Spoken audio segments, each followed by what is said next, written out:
அதிகாரம் 2. தானியப் படையல்கள்.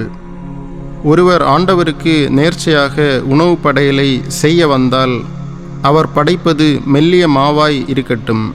அவர் அதன்மேல் எண்ணெய் வார்த்து சாம்பிராணி பொடி தூவி அதை ஆரோனின் புதல்வராகிய குருக்களிடம் கொண்டு வருவார்.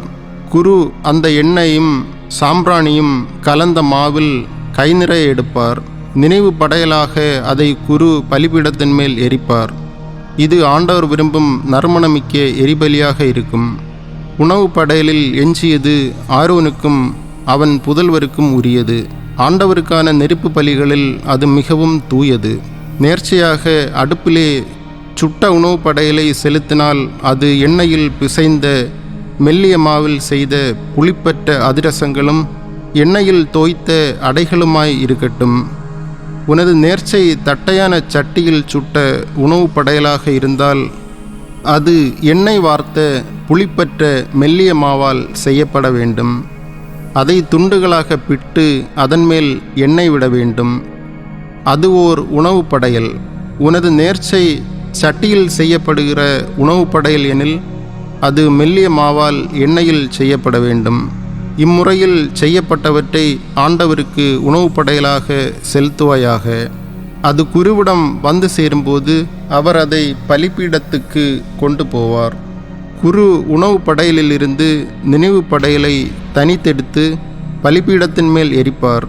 இது ஆண்டவர் விரும்பும் நறுமணமிக்க நெருப்பு பலி.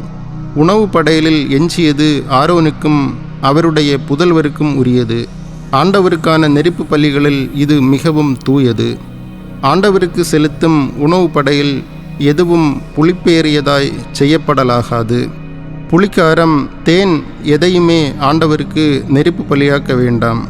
அவற்றை முதற்பலன் படையலாக ஆண்டவருக்கு செலுத்தலாம். ஆனால் அவை இனிய நறுமணமாக பலிபீடத்தில் எரிக்கப்படலாகா. நேர்ச்சியான எந்த உணவு படையலிலும் உப்பு இட வேண்டும். உன் உணவு படையலில் கடவுளின் உடன்படிக்கையாகிய உப்பை குறைக்காதே.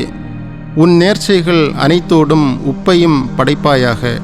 முதற் பலன்களின் உணவு படையலை ஆண்டவருக்கு செலுத்தினால் அறுவடையான கதிர்களை நெருப்பில் வாட்டி உதிர்த்து உன் முதற் பலன்களின் உணவு படையலாக செலுத்த வேண்டும். அதன்மேல் எண்ணெய் ஊற்றி சாம்பிராணி போட வேண்டும். உதிர்க்கப்பட்டவற்றிலும் எண்ணெயிலும் இருந்து நினைவு படையலுக்கான பகுதியை குரு எடுத்து சாம்பிராணியோடு எரித்து விடுவார். இதுவும் ஆண்டவருக்கான நெருப்பு பலியாகும்.